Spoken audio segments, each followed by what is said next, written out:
So I picked this up on eBay about a week ago, and it finally came in Friday. The gentleman that I got it from, I got it for a really good price. He packaged it really, really well, and it came here in one piece. We will test it out and boot it up and see what we can get out of it. But here's a quick look around the machine. Obviously, it's a Mac Pro. I have a 2006 version of this. This is a 2012, the last of its design. This is a 12-core model from what I can understand from the sticker on the back, and we'll get more information once we turn it on. Now, I do believe it doesn't have an operating system on it, but he did include a hard drive, so that's nice. But we just need to get some type of operating system on it so that we can see the specs. Of course, it says it on the back there, but I just want to be sure, because sometimes you can change out these trays in here and get different configurations. So let's take a quick look inside. I believe everything in here is stock. We of course have the super drive, the power supply, the 4 hard drive bays. They still have all the holders.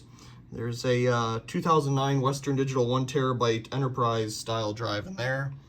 I believe that's the original graphics card. We have, this is a 2 gig stick, and there's 8 altogether, so I'm guessing 16 gigs. We have the dual sockets, because we have the 2 heat radiators here. And of course, all this can come out on a tray.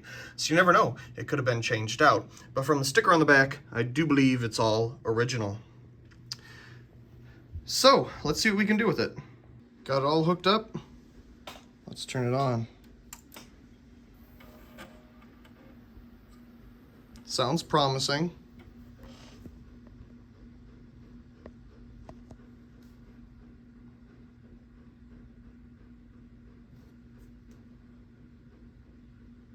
It is on the other input. Oh, we did get a bong there, so that's good. It is on the other input for the HDMI, so I don't know if it'll automatically wake up. Or the little light down here hasn't turned on yet. Maybe we need to change it.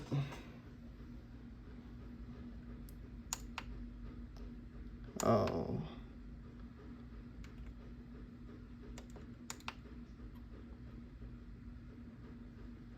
Oh, well, we got a white screen.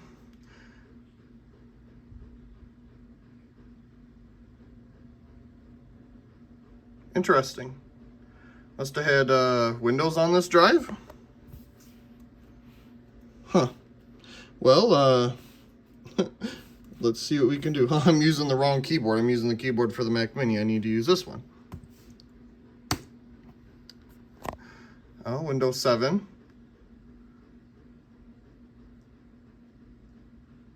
Interesting. Oh, blue screen. Probably because the drive isn't made for this computer, to be real honest. So, well, we at least get it to boot up and whatnot. We'll get a different drive in there and get some macOS on it, and we'll go from there. Actually, if I'm thinking correctly, we'll be able to get booted up here even quicker. I have a whole bunch of these laptop drives here that I've kept over the years, and a lot of them still have the original OSs on them. I never wiped them when I took them out of the laptops and upgraded them to SSDs or whatever, because they're getting so cheap now. But anyway, a lot of them still have like El Capitan and things like that on there. So I'm gonna look through some of these. Some of them I've wrote on, so I know what it is, but we'll try a couple of them in the little toaster here and see if we can get it to boot up right from that without having to install anything. That would be nice. Again, we're just looking to see the specs at the moment, so let's do that. Found a drive that has something on it. Looks like it's 1011 something. The resolution on this 4K display is absolute garbage. You can see the Windows drive here. So let's see if, oh yeah, we got Apple, that's good. And we're getting something to boot up, so we'll be back once it is. And we're all booted up on the MacBook hard drive. So let's go ahead and take a look at about this Mac. I like that. I don't know what's going on there, but that's just going great. This is the specs here. We have the mid 2012 dual 2.4 gigahertz 6-core Intel Xeon. So it's the base model 12-core, I believe, for 2012. 16 gigs of RAM. I'm not sure if that was standard or if that was an upgraded thing, because it does say that on the back of the machine as well. And then the graphics card there, I believe, is the original one. Well, I'm real happy with it, especially for the price I paid. This is amazing. And a nice addition to my Mac desktop collection. I don't know if I'll get a matching monitor for it. The reason I say that is because all the ones that I do have the matching monitor and keyboard and everything, and that's just how I've gotten them over the years. But this one, obviously I didn't get any of that stuff. I just got the machine, but no complaints there. I do have the 23-inch Cinema HD display, but that's a little older in generation. Anyway, we'll figure that out. I'm not too worried about that right now. Either way, I'd like to upgrade some cards in it, potential upgrade the graphics card, get an SSD in this thing. We'll have Windows and macOS because I think it's nice having both. In fact, I used a 2006 version, the first version of the Mac Pro like this, in college for programming and stuff. And I still have it back home, but it unfortunately started to have booting issues. It just wouldn't boot up anymore. So I switched over to an HP desktop I got from the college and upgraded the processor in it from a Core 2 Duo to a Core 2 Quad and did my programming on that for a while. And then I graduated, and here we are in life. So anyway, I'm super happy with it. Now it's just time to get some upgrades. It seems to be functioning well. In fact, the SSD here, yeah, SSD, totally. In fact, the hard drive here recognized the Wi-Fi and everything, so that all appears to be working absolutely fine. The one thing I do know here is this is blacked out. Maybe it doesn't know how to talk to the little speaker, but I'm pretty sure there's a little speaker in here. I think the 2006 one had it, so I'll play around with that. But anyway, it's booting up and functioning fine. Now time to get some upgrades and eventually do that. Just got done making the video of this thing, and boy, it has definitely warmed up this room. It is absolutely awesome though, but it's producing a whole bunch of heat. Beautiful light. This is one of those things that I never thought I would ever own or find. You know, I enjoy going thrifting and going to the restores and stuff, but I never think I'd find something this cool at any of those places. But what I want to say with that though is, you know, if you're looking for a certain thing, don't ever think that you'll never find it or acquire it. It's definitely out there, and you'll be surprised someday when you finally find that one item that you thought you would never be able to get your hands on. This is definitely one of those items. I never thought in a million years I would find one of these things, let alone three. But I am so happy to have found it and share it with all of you, because this is just one amazing bulb.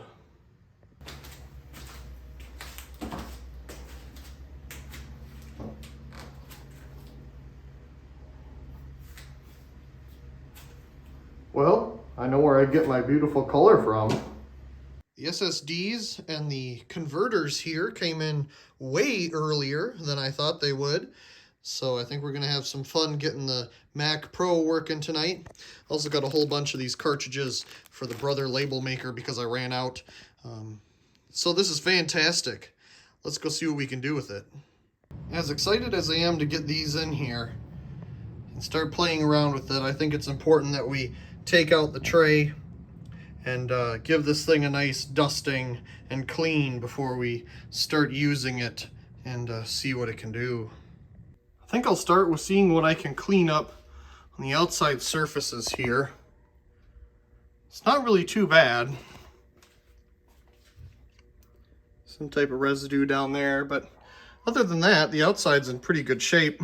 I thought this was bent here, but it's not. That just sits in a little further now that the little spacer is missing. But that's okay. So we'll get to cleaning some of the residue off. It's as cleaned up as it's gonna get, really. Got rid of all the sticky residue from stickers or whatever was on it over the years, and some basic dust on the outside. The feet are much cleaner. Not exactly sure what was up in this one, but it was a lot of, it looked like some type of water residue or something, but it cleaned up just fine. In fact, this is the worst side of the computer. The other side that doesn't have the door, well, in the middle anyway, is better. It's, of course, got all the standard scratches and scuffs of just general life, but obviously it was a well-used machine. Didn't get the name of it off the top here totally. I'm not too concerned about it. We'll eventually get it off or cover it up, or I just won't care because it's part of its history. Either way, this is the back of the machine and the front. So let's go ahead and take the front panel off. It's going to fall as soon as I open it. Oh, well, it was earlier. And clean the inside a little bit. I have pumped up the air compressor, so we'll blow out all the dust. Good thing this is being done in the garage, because just blowing out the upper compartment here, the middle compartment, certainly created a lot of dust. Now, one of the most unique features of this design is that the whole CPU and RAM tray comes out. You can just slide the whole thing out. It has a special connector there in the back. And connects right here. You got your power on either sides, I assume, and all your data and whatnot in the middle. We have our 4 2-gig sticks and 4 more 2-gig sticks. And inside we have our heatsink with a fan hidden in the middle. You can kind of see it in that one. A little fan in there. Interesting that it's hidden within the heatsink, but I suppose that works. Obviously, this is quite dusty too, so we're going to go ahead and give it a nice clean as well.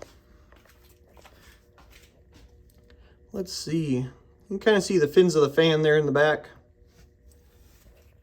One dusted off already looks better than the other. Of course, the inside is the real difference. One thing I noticed here, and maybe you can pick it up, is there's some type of substance on here. I don't know what it is. If it's like a grease or something, but it looks like it's like protruded out from underneath here or something. On this side, it doesn't have it. I've already tried seeing, but it doesn't. Yeah, I'm not sure what that is. Some type of like grease or oil or something. I mean, it does function, so I'm not entirely sure. I don't think this is liquid cooled. Unless something in the copper tubing is going bad, but I don't think there's anything in there. I'm not entirely sure. I'm not the most knowledgeable person on how these heat pipes work, but I'm not sure what that is. Interesting oily substance. I thought the oily substance could be coming from the air compressor, but I just got done cleaning off the other side and it's definitely not over there. Every time I'm done with the air compressor, I do let all the air out and open the valve on the bottom, so it can't be really any condensation that's left over inside of it. Still interesting as to what it is. Maybe somebody in the comments can inform us as to what's going on here, if it's something needs to be replaced to prevent failure. Anyway, much cleaner now. Now we just need to clean inside here. With the bottom parts cleaned out, the last thing I need to do is the optical drive bay and the power supply. Now, the one reason I want to get the power supply out is there is a screw that is just floating around up in there. Probably can't see it, but whenever you move the machine around, it rolls around, and I'm not sure why it is even up there. So we're going to take the power supply out and see if we can get that screw out of there and go from there. But apparently, you have to take off this back cover that sits in the back. It has 2 Phillips screws. Then you can unplug the power from the motherboard by squeezing the sides there. And then the other thing is apparently, if you take these drive bays out, which I should also give a little wipe down to, there's 4 Torx style screws underneath here that have to come out as well. I think the ones closest to the board are going to be the hardest, but let's see what we can do. Had to take the graphics card out to get to the screws, and in the process of doing so discovered that, well, obviously this thing was holding the graphics card, and I'm looking over here and I'm like, well, this thing's kind of caught right here, so I shouldn't really pull too hard, but this thing is sticking out. Well, if you push this in, the whole thing moves. I suppose I should have known that, but that's interesting. Neat idea. It locks everything in place. Once we get the 4 screws out, looks like it's just going to come right out, but we have to feed all these wires around the fan here, so you have to be a little careful, I suppose, but it'll be good to, you know, give this a nice clean as well. Here's a screw that was in there. Interesting looking thing. Looking around, it looks like it holds the back panel onto the computer here. However, I can't really find one that's missing, at least in the visible part of the machine here. So it must have came from another portion. Look at how much they have this little bolted together here. That is interesting design. Anyway, that's our annoying screw. Here's a power supply. Let's see, it is a Delta. No surprise there, really. It's probably, oh, here. Oh my goodness. 980 watts. Well, I wasn't expecting that. That's a pretty beefy power supply for sure. Although, I suppose with all the components in here, and when you have all the drives going and the, you know, the graphics cards and all that fancy stuff, you definitely need close to 1,000 watts. Started putting it back together and found another one. Now it's upside down. All put back together, cleaned up, and ready to go. We're back inside, but it's getting kind of late. So let's see what we have in these packages. I was not expecting the adapter to be metal, but it most certainly is. And of course we have our crucial MX500 drive here, and our 1 terabyte that it came with. We'll get this changed out. Not bad at all. It's just a really thin hard drive at this point. So it should just slide on in here. And indeed it does. Being a thinner drive, it doesn't hit that switch in the middle of the screen. I'm not sure what that does, if it detects if it's a spinning hard drive or an SSD that's thinner, if it needs to have more fan usage. I'm not sure what it does, but each of these bays has that little silver switch or whatever in the middle. Maybe it's not a switch, I'm not sure. Hopefully it doesn't matter if it's being pushed in or not for the SSD. And number 2. That looks great. We'll have to wait until tomorrow to test it all out. It's another day, so let's go ahead and see what we can get on this machine for software. Of course, we're just going to hook it up to the LG monitor here that the M1 Mac Mini is hooked up to. The funny thing is here, this M1 Mac Mini is way more powerful than this thing. That just shows how far we have come from 2012 to 2020. Of course, hopefully they'll come out with an M2 version of the Mac Mini here soon, but who knows. I don't have the original power cord for the Mac Pro, but I do have this one laying around.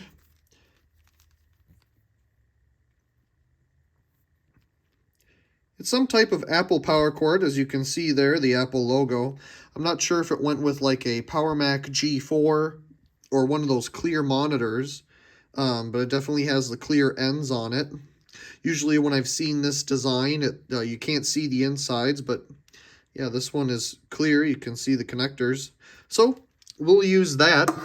I can't tell if it needs a special power cord that takes a higher amperage. All of these that I keep finding are 10 amps, whether it be the fancy ones that go for the iMacs So hopefully that's good enough for it. But we'll get it hooked up here. We just got DVI to an HDMI adapter here. And to be honest, the hard part is going to be getting the operating system on here. I have the operating system, but what I'm going to have to do is create a bootable drive of it, then put it into the machine, and then boot from there and all this jazz. So we'll go from there. So we're going to do the same thing we did before. Find one of these hard drives, put it into a little toaster here, and, well, get the operating system installed. Now, I'm pretty sure I used one of these hard drives a long time ago to install High Sierra on the 2009 iMac that is sitting in the closet now. I believe that's the highest that this machine can take with its still original configuration. So I just need to locate that drive, and if I can't locate that drive, I will create one with the image that I have on another hard drive, make it bootable, and then we'll go from there. Now, the other thing that I'm going to do is take out one of those SSDs, because I want the first one, I don't know why it matters in my head, but it does, the first one over here to be the macOS one, and then the second one to be the Windows one. So we'll start with macOS first. Just got to get all this stuff set up. On a side note, I don't know if I've ever shared this thing before, but look at this. It has 10 outlets on it. I just think that's absolutely ridiculous. I saw it at Goodwill the other day, and I had to pick it up because I've never seen a power strip like this before. But it comes in handy for doing a lot of testing. Couldn't locate the drive that had the bootable install of High Sierra, so I went ahead and made a bootable one with the copy that I have. So moving it all on over, we now have a drive to boot the machine with. While the resolution on the 4K display isn't the best, we can at least boot up into an installer. So I actually ran into a problem trying to install High Sierra on here, and it says that the thing is damaged and you can't use it. Now, if my memory serves me right, that has something to do with the date. So I went ahead and turned off the Wi-Fi. I'm not sure why it was able to find the password for the Wi-Fi to begin with, because I've never typed it in to this particular installation before, but it knew it and it was connected, so whatever to that. And I went ahead and opened the terminal and set the date back to December 2017, and let's see if that makes a difference. Yep, because here it is. This wasn't here before, so just gotta set the date back for whatever reason. And we're off. It's yet another day. Got the operating system installed last night. That went absolutely fine. It's a little older version of High Sierra, so it will need an update. But as you can see, I've played around with the background and removing some applications from the dock. Now we just need to install programs, update the software, download some programs from the internet, see what we can load on this thing, and then we'll move on to the Windows side of things. So I'll get started on installing some applications, I suppose. Gotta love software updates. While the software update is happening, I'll share with you some things I picked up today at Goodwill. Stopped at the Restore first. There was absolutely nothing there. I wonder if they're starting to not accept lighting as much as they used to, because they've definitely expanded more into the furniture category. Anyway, this stuff was found at Goodwill. And usually you don't find much of this kind of stuff there, so this is pretty cool. Here we have one of those standard under cabinet task lights that you find in a cubicle style office setting. Usually there's some type of prismatic, or whatever that word is, refractor covering the fluorescent tube. But here that is missing. Picked this up for $4. I thought, well, it's got a F30 T12 tube in it, and that's definitely a good thing to save. Plus, it has a usable ballast, and we get a cord and some sockets. So there's a couple different things here that we can salvage from this fixture. I always thought these were weird. They have a lot of empty space at either end. If you just made them a little longer, I'm sure you could fit a 4-foot bulb in here and make a little more use of everything, but whatever. Here's the sticker for the fixture. What does it say? H worth? Something like that. And We have some type of Sylvania tube here. I have not tried it out. I thought I'd just pick it up and go from there. So let me get this cord off. Let's plug it in. Well, it turns on very instantly.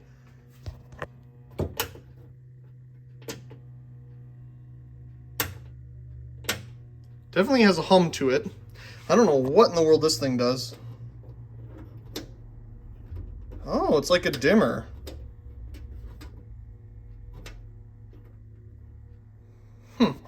It doesn't look much dimmer on camera, but it definitely is.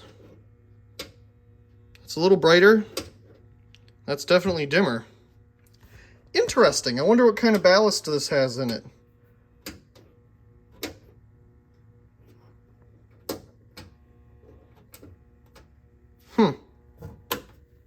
Yeah, I never knew what that exactly did. I've seen it on these lights before.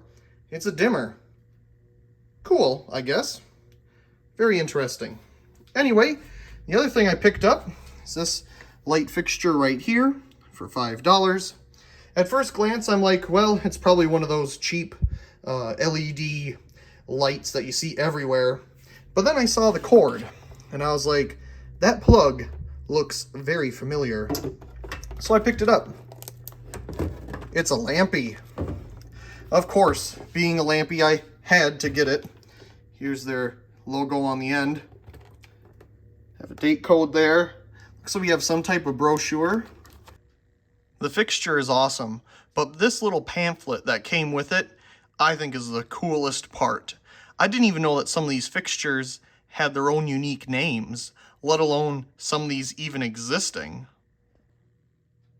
Especially here on the other side with this specialty and accent fixtures at the bottom. Those are pretty cool. This is pretty cool. And it's still wrapped in plastic. It looks like this is how it was sold. This fixture does work. I tested it at Goodwill, and it is indeed preheat. Very cool video of that coming. And finally, some GE string-along sparkling lights. I have a string of these that are white wire instead of the green, and they're all steady on clear bulbs. Here we have clear bulbs, but as you can see, every other one is a flasher. I can't say I've seen a string like this in a very long time, especially a set this small, 35 lights. So I thought for its price, that's not bad. We'll pick it up. It's got some tape on the packaging, but I did open it up and it did turn on at the store. So some pretty cool finds for today.